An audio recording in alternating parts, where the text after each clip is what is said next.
부촌 아파트 중에 끝판왕이고 서울의 대장 아파트 중에 대장인데 지어진 지 한 40여 년 정도 만에 재건축을 본격적으로 추진을 하기 시작했거든요. 저희가 작성하신 기사를 봤는데 무려 서울경제신문 부동산면 톱 기사. 좀 비꼬는 댓글이었던 것 같은데 네. 70층이 뭐냐 170층 정도는 지어야지. 굉장히 병풍처럼 네, 네. 균일하게 되어 있잖아요. 네. 한강이 우리나라를 대표하는 경관인데 너무 획일적이다라는 지적이 계속 있었기 때문에 70층 재건축을 추진을 하게 된 거죠. 60층 이상은 평당 공사비로 1,000만 원 정도 든다고 하거든요. 충분히 그럴 것 같은데.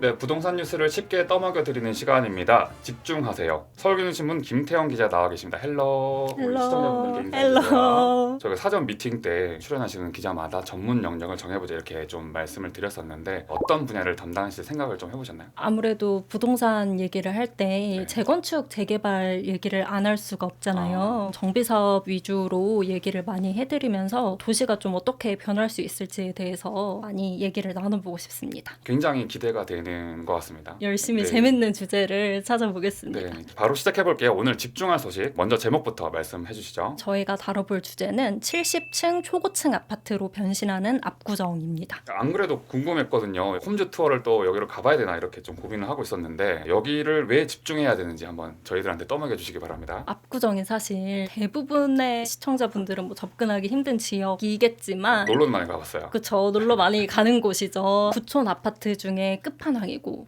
서울의 대장 아파트 중에 대장인데 지어진 지 한 40여 년 정도 만에 재건축을 본격적으로 추진을 하기 시작했거든요. 네. 그래서 압구정을 보시면은 지도가 이제 준비됐군요. 네, 압구정에 있는 아파트 지구인데요. 이성 아파트, 신현대, 구현대, 한양 아파트 이렇게 한 1만 세대 정도가 있어요. 이 아파트들이 지금 6개 구역으로 나눠서 재건축을 추진을 하고 있고요. 이 중에 서울시 신속통합기획을 통해서 재건축을 추진하는 곳들이 2구역에서 5구역까지예요. 2구역의 속도가 가장 빠르거든요. 지난달 25일에 서울시 도시계획위원회 심의를 받았어요. 통과를 해서 정부구역 지정을 앞두고 있거든요. 그리고 2구역이라면 어디 아파트를 얘기하는 걸까요? 압구정역 쪽에 현대아파트와 현대고등학교를 끼고 있는 단지고 아파트로 보면은 신현대 9차, 11차, 12차가 이 구역에 속하는 아파트들입니다. 네, 보니까 3, 4, 5구역도 뭐 조만간 심의를 받을 예정이라고 말씀하셨는데 네, 맞습니다. 왜냐면 최근에 다 줄줄이 정비계획안을 공개를 했거든요. 결과를 보면은 용적률 300% 이하를 적용을 해서 최고 높이는 250m로 하고 12개동으로 재건축하는 것으로 결정이 됐습니다. 250m 높이면은 63빌딩이 몇 미터쯤 되죠? 63빌딩이 249 아. 정도 높이여서 63빌딩보다 조금 높은 높이인 거죠. 조합이 이제 맨 처음 추진했던 높이는 70층이라서 그 정도 선에서 결정이 되지 않을까 보고 있습니다. 이 지역이 조선시대부터 원래 경치가 좋은 곳으로 유명하더라고요. 한강을 내려다보는 정자 이름이 또 압구정이기도 했고 압구라는 뜻도 갈매기와 친구한다. 이렇게 뭔가 시 한 수 읊을 것 같은 그런 동네였는데 이랬던 지역이 언제부터 이렇게 콘크리트 아파트로 뒤덮이게 된 건가요? 그러니까 원래는 논밭이었고 굉장히 한적한 동네였잖아요. 60년대부터 70년대 때 박정희 정부가 강남 개발 추진하면서 일대가 76년에 아파트 지구로 묶였어요. 80년대까지 아파트 개발이 이렇게 쭈루룩 되면서 지금과 같은 부채꼴 모양 형태로 한강변에 단지들이 들어서게 됐습니다. 여기 이렇게 부채꼴 형태로 강남 개발 영화로도 본 것 같아요. 그 강남 개발 영화의 배경이 이 압구정 건설하는 제가 영화를 보지는 않았지만 그렇지 않을까요? 네네네. 당시 개발에 정말 핵이었던 아, 곳이었기 때문에 네. 뭐 한국 아파트 역사에서 민영 아파트 대중화를 이끈 아파트 단지이기도 하고요. 여기가 지금처럼 고소득층이 사는 아파트다라는 인식이 생긴 사건이 또 있었어요. 당시에 건설사에서 이제 아파트 분양을 하면서 사원용으로 분양을 했어야 했던 아파트가 있었는데 고위층한테 분양되는 사건이 터지면서 그때부터 이제 고위층들이 거주하는 아파트다라는 인식이 더 많이 퍼졌다고 합니다.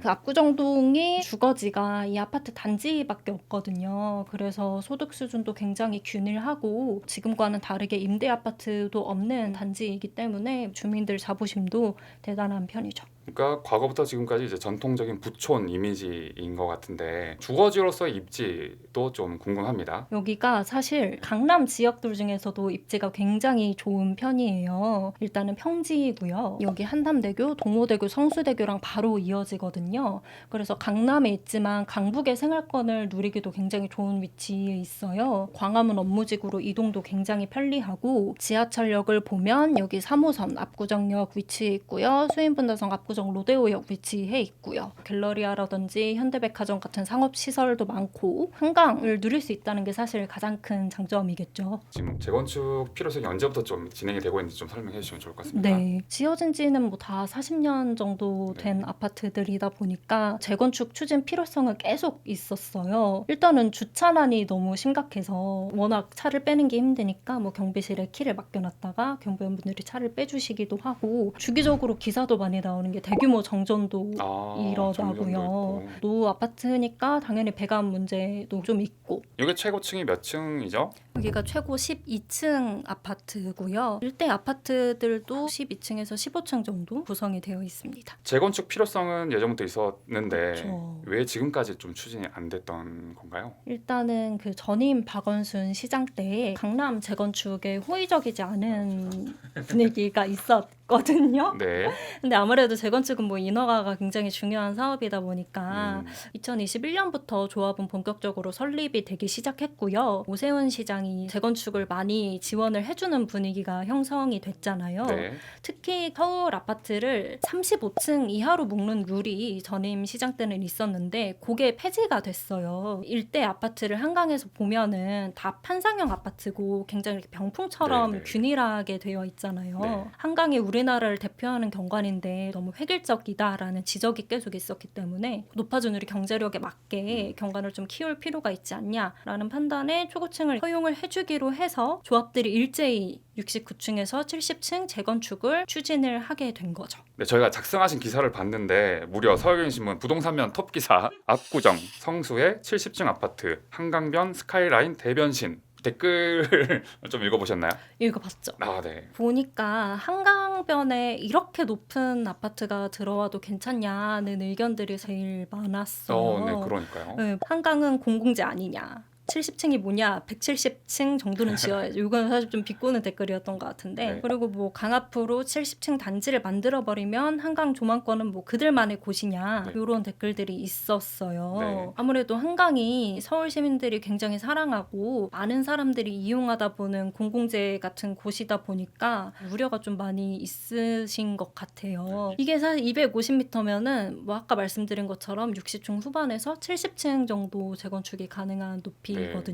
250m 정도 되는 건물이 뭐가 있는지도 조사를 해주셨잖아요. 요거는 강남에 있는 타워팰리스. 요게 최고 265m. 요거는 목동 하이페리온 최고 256m.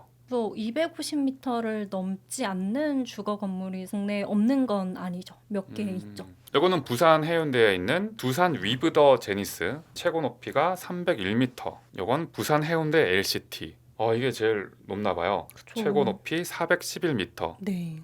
주변의 산보다도 높네요. 네. 오피스나 상업 빌딩은 뭐 롯데월드 타워처럼 훨씬 더 높은 건물들도 있기는 한데 진짜 당장 이런 우려가 나올 수밖에 없는 게 한강변에 이렇게 고층 아파트가 들어선다는 게 저도 사실 이거 괜찮나 이런 생각이 들긴 들더라고요. 네. 뭐 실제로 한강변을 기준으로 봤을 때 250m가 최고 높이이기는 해요. 지금 한강변 아파트 중에 최고 높이를 보면은 용산구에 있는 첼리투스하고 성동구에 있는 아쿠르 서울 포레스트가 있는데 여기는 200m 정도거든요, 높이가. 그래서 한강변에 지금까지 본 적 없는 높이의 아파트가 들어오게 된 거죠. 사실 서울시가 50층 이상 건축을 풀어주겠다고는 했지만 조합들이 짜는 안들이 서울시가 생각한 것보다는 너무 초고층 동이 많아서 네. 서울시 내부에서는 조금 당황하는 기류도 조금 있었던 것 같고 정비업계에서는 과연 서울시가 얼마만큼 풀어줄까? 최고 높이를 얼마만큼 결정할까? 굉장히 주목할 수밖에 없었던 포인트였던 거죠. 요건이라는 게 약간 디자인적인 요소도 들어가는 거죠. 네, 맞습니다. 이제 그런 거를 이제 감안을 해서 초고층을 허용을 해주겠다고 했던 거고 조합이 제출한 안을 보면 이게 조합이 제출했던 정비계획안 공람을 한 거거든요. 조합은 163.5m 이하로 원래는 계획을 했었어요. 네. 여기서 뭐 크게 낮아지지 않은 수준으로 결정이 된 거죠. 250m로 심의해서 가결이 됐으니까요. 약간 저 같은 시민들의 우려 같은 게 좀 가만히 됐나요? 가만히 됐고 서울시 도시계획 위원들도 경관 사유화 우려를 굉장히 많이 고민을 했다고 합니다. 가장 많이 좀 우려를 했던 부분이 한강변에 70층 250m 아파트들이 들어오면 위압감이 너무 지나칠 수밖에 없지 않냐. 그래서 첫 번째로 심의를 하면서 이제 결정한 원칙이 텐트형 스카이라인을 준수를 해라였어요.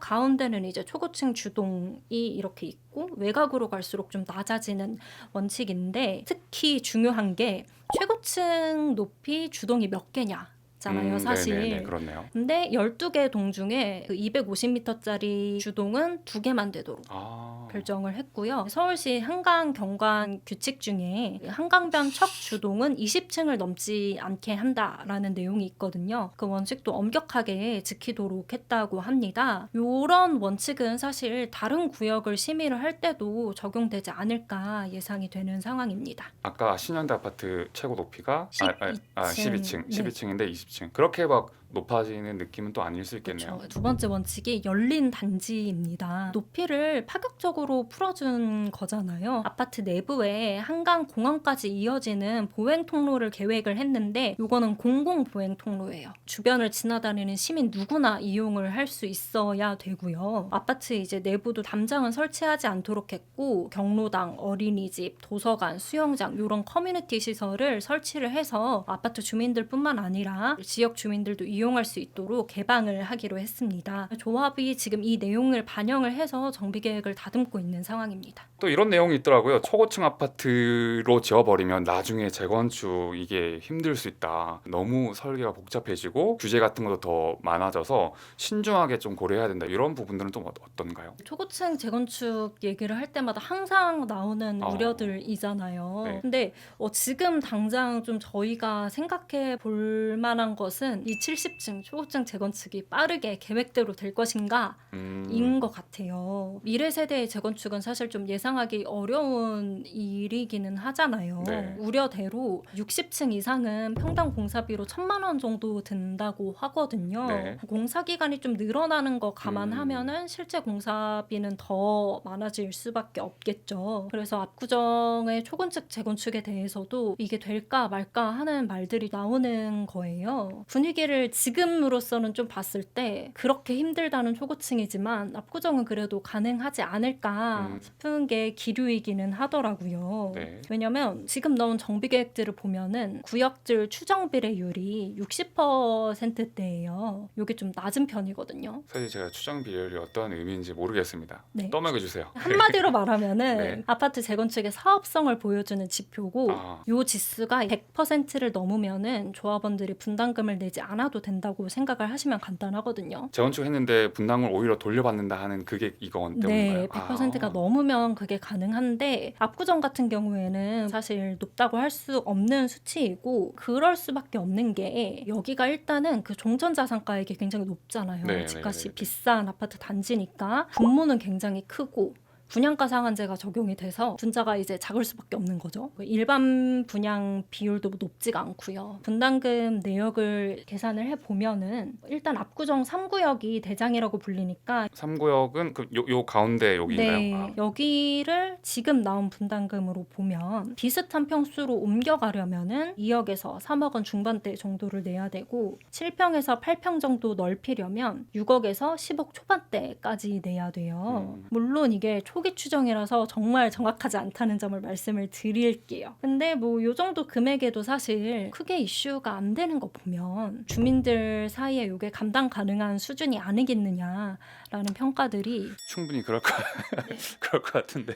지금 보면은 만약에 사업이 지연이 된다거나 사업 진행 과정에서 좀 차질이 생긴다면 공사비 문제 때문이기라기보다는 공공보행로 같은 공공기여나 임대주택 같은 그런 비율을 놓고 조합원들 간에 갈등이 생기는 게 그런 사업 지연의 요소가 좀 될 수 있지 않을까 싶습니다. 당연히 아파트 가격이 많이 뛰었을 것 같습니다. 제가 또 네. 찾아보다 보니까 어떤 유튜브 썸네일 제목이 1년 만에 14억 뛰었다 그거더라고요. 그쵸. 여기가 대체 어딘가 봤더니 신현대 11차 183제곱미터 여기가 81억 5천만 원의 신고가를 찍었더라고요. 여기가 사실 토지거래 허가구역으로 묶여 있는 곳이에요. 그래서 2년 실거주 의무가 적용이 되는데도 재건축이 본격화하면서 매수도 많아지고 가격도 정말 많이 뛴 거죠. 거의 아파트 한 채를 살 수 있을 정도의 금액이 뛴 거고 전용 183 신현대 11차는 연초에는 60억 원대였는데 최근에 이제 81억 5천만 원에 거래가 된 거죠. 오늘 서울경제신문 김태영 기자 모시고 첫 방송 진행해봤습니다. 오늘 출연 소감 어떠신가요? 굉장히 긴장을 오늘 많이 했거든요. 아, 네네. 그래서 전혀 안 그렇게 보였는데.